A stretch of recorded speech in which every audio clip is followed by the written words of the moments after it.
Hello, I'm Rebecca Flaherty, and today I'm sharing a free taster lesson from one of my Skillshare classes. If you want to find out more about this class, then just follow the links in the description or go to rebeccaflaherty.com/learn.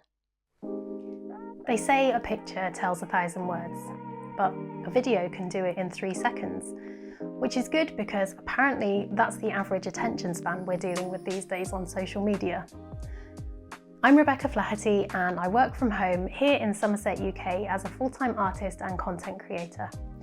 I am more than just a little obsessed with surface pattern design, and it's my favourite way to illustrate my ideas. I've licensed my designs to lots of different companies for all sorts of products, and I also still regularly upload to print-on-demand sites like Threadless and Spoonflower. I love sharing my surface pattern designs on Instagram and being part of the hashtag surface pattern design community there. Although our industry is a very visual one and therefore perfectly suited to an image sharing platform like Instagram, over the last few years there's been an atmosphere of frustration among us artists that the algorithm is favouring videos, and we are all more than just a little tired of those pointing at captions videos that we all made in an attempt to keep up. The good news is there is an easier and thankfully less cringeworthy way to create video content from your surface pattern designs. I bet that a lot of you are already designing your patterns in Procreate, and you probably know that it has an animation interface. But maybe you think animation is too hard, or it's boring, or it's just not for surface pattern design. Well, I'm here to change that. We're going to be using it to bring our surface pattern designs to life. I'm going to teach you 3 simple animation techniques that you can use on patterns you've already made, and then we'll turn them into reels for Instagram. The techniques are so simple it almost feels like cheating. There's no redrawing involved, just a few simple settings can create movement and magic like this.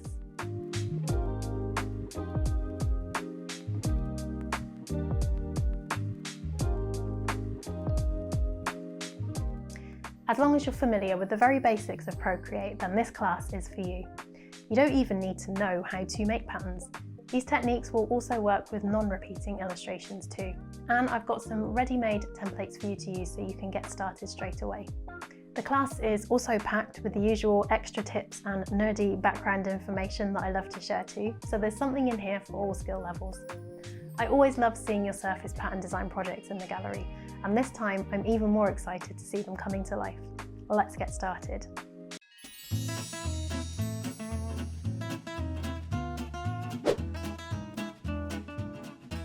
Welcome back for project 3. In this one, we're going to be adding some twinkling stars to this ghost pattern here.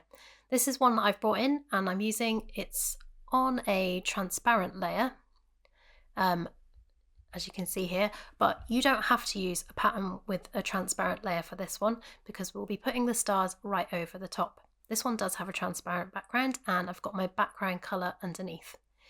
If you're using the template that I've given you, which is this one here, this is the one that you'll be using. Again, this is in 1080 by 1920 pixels, and I've already brought my pattern into this one, same as we did in the other lessons. So for this animation, we're going to be adding some stars and making them softly twinkle on and off. What you need to do first is set up a brush we're going to use. So come down to your default Procreate brushes and find the airbrushing section. I'm just going to delete this one that I added there. We don't need that one right now. So find the hard airbrush right at the bottom. You can duplicate that one so that we're not messing up any real brushes, and tap on the settings. And what we want to do up here in the stroke path is bring the spacing on that right up so that we can draw some tiny uniform dots. And then on Apple Pencil, make sure pressure is not affecting the size because we want to be able to draw everything the same size. So once you've done that, you can tap done. And now you've got this dotty airbrush here. So we're going to choose our colour and we want to use white. So on the colour wheel, we can double tap up there to snap to white. And let's just have a look and see what sort of size this is. Massive. So let's bring that down a bit. I think these preset sizes is what I want to use there. So this one I'm using is at 7%. And basically what you want to do is just decide where some stars would look nice on this, on a layer above it. So let's add a layer above there, and let's set this bottom one as our background. And then on this layer up here, we're going to add some stars, just anywhere that you think the stars will look good. Obviously, the more stars you add in, the more work it's going to be, so I'm not going to go too mad and put too many on here. Hopefully that's enough on there. Said you can make this as busy as you want it to be or not. Maybe put some more up there. And then at this point, we're going to hide the ghosts or your pattern layer at the bottom so we can see better what we're doing. So what we're going to do is have two sets of stars. Some will be fully on while the others are fully off. So we want to divide these up into two sets. I'm going to choose 1s and 2s, just like we did with the green and yellow blobs underneath in our previous pattern. I'm just going to grab any old brush here and I'm going to number these up either a 1 or a 2. What you want to be trying to do is make these as spaced out, and I want to say random, but it's not random because we're choosing where to put them. But yeah, try to make it so that the stars look as random as possible. With only two sets, it's not going to be completely possible to have not clumps of 2 stars on the same layer next to each other. But like here, you might not want to have 3 of the same number so close to each other. So this is just to help you break them up a bit. So see here where I've got like a 2 and a 2 and a 1 and a 1. That might look a bit weird and not quite random enough. So let's swap these two around and make that a 1 and this one a 2. So yeah, just label these up and try and get them as spaced out as you can. And then we're ready to move on to cutting these out onto separate layers. Similar to how we were drawing the green and yellow circles on the other document. So now let's group these together so they're not messing around with our onion skinning. And I'm going to turn this one off for now, and then on this layer here with the stars, remember how we cut the bats out so that we had all the green bats on one layer and all the yellow bats on another? Well, we're going to do the same with this, just making sure that we've got everything on the same layer.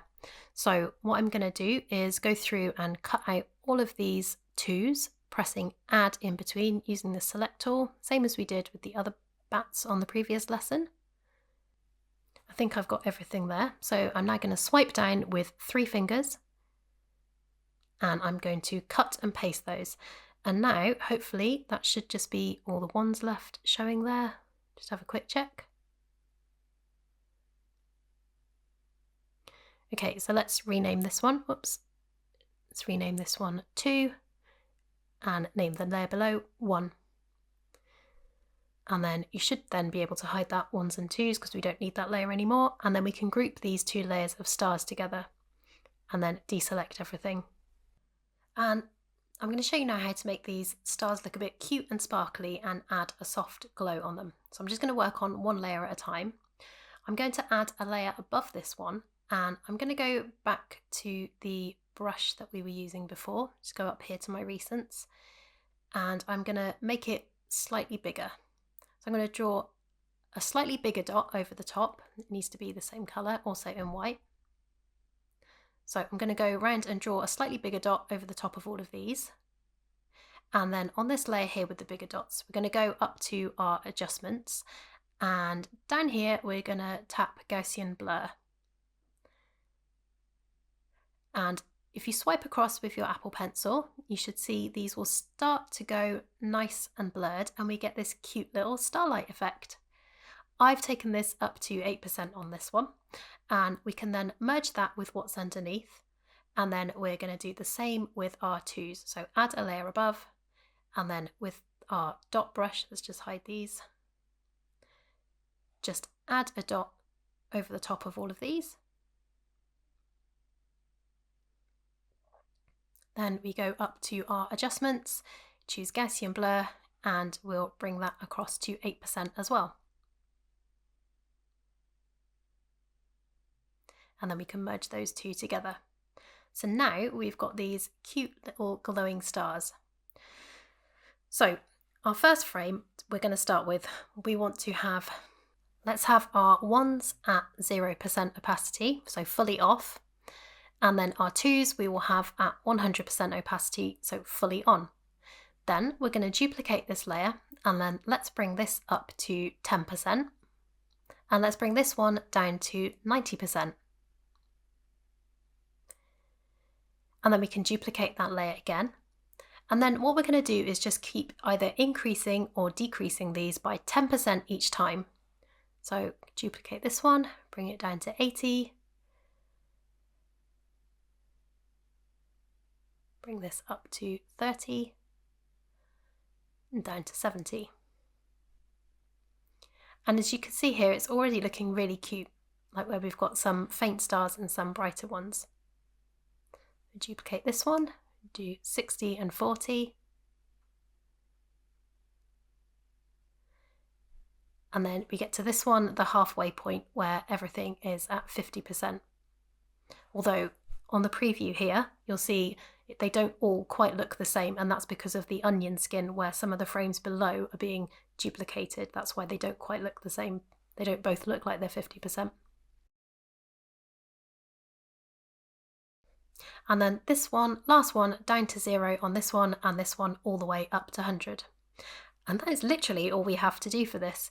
If we put these settings on ping pong and we press play, you'll see we've now got these really cute, softly glowing stars. So let's go down to our layers down here, turn our background layer on, and now we've got these cute, sparkly stars. So this is set to 24 frames per second at the moment, I think. You could play around with the settings. You could bring it down to like 12 or 13. If you go super high, it's going to look kind of like those chasing strobe Christmas tree lights. I think 20 is probably quite a good setting. I think I'm going to keep mine set at 20, but absolutely choose how you want to have yours. That's how I'm going to leave mine. And that is our third and final animation style. This one is especially suited to nighttime scenes with dark backgrounds, maybe Halloween scenes, but it will look cute with any kind of flower animation or anything like that. And the beauty of this one is that you can use any pattern or illustration. You don't have to have one that's transparent. You can bring anything in here. It could even be text or words. You could, I don't know, have something like special offer or sale written and then have these stars sparkling around it. This is a really easy animation to add to any piece of artwork. So once you've done this, you're ready to export this as an MP4 for Instagram or as a GIF for Skillshare. Just tap on share and you can then export it using the instructions from the previous videos. In the next video, we'll wrap things up and have a look at a few different examples of ways you can use these simple animation features to bring other surface pattern designs to life.